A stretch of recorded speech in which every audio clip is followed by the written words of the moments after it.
fairly even game except for the second quarter. What did you see in that frame? Were you on drugs? Not yet. Even game? What the huh? Won the second. Come on. Wow. Jeez, whiz. They kicked our ass. But there's it was much like the Atlanta game. Like they came out on fire. We couldn't make shots. Everybody put their heads down, and then your pace goes away. Your defense sucks. Blah blah blah. They're young. That happens now and then. Second half, I think we outscored them 6 or 7 points in the second half. But we did the same thing in Atlanta. We got down by, I forgot now, 30 maybe? 35 at half, and we got it back to 7 in the second half. So what's the difference there? It's maturity, youth, continuing to play, understanding what it takes and what your job is night in and night out, all those sorts of things. So we did it tonight. Also in the second half, did it appear to you that Devin was more aggressive in getting to the paint, getting to the foul line? Yeah, he wasn't just counting on starting his game up offensively. We're trying to get him to defense himself into the game, not jump shot himself into the game.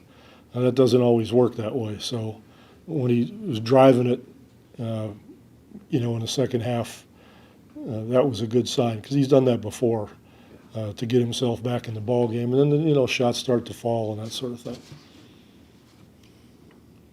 I know Victor's still not playing back-to-backs. Do you know which one he'll play, either Charlotte or Washington? Not yet.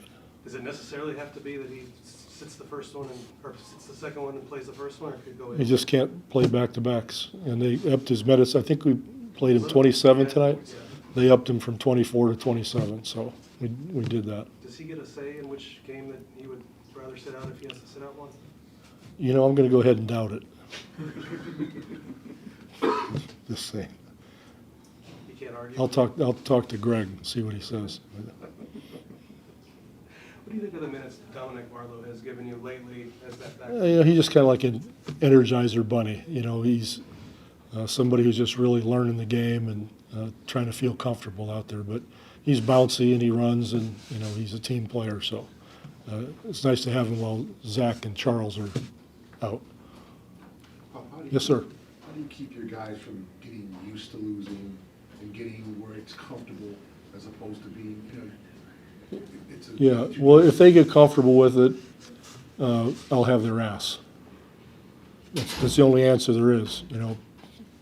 People, we're going to lose some more games. We're not going to win 47 games, but that's not important to me, and I'll make sure it's not important to them. We'd all like to win rather than lose, but if they're not competing at a certain level or executing at a certain level, we'll be on them just as much as if we were winning. And if there's someone who can't handle that, they'll be gone.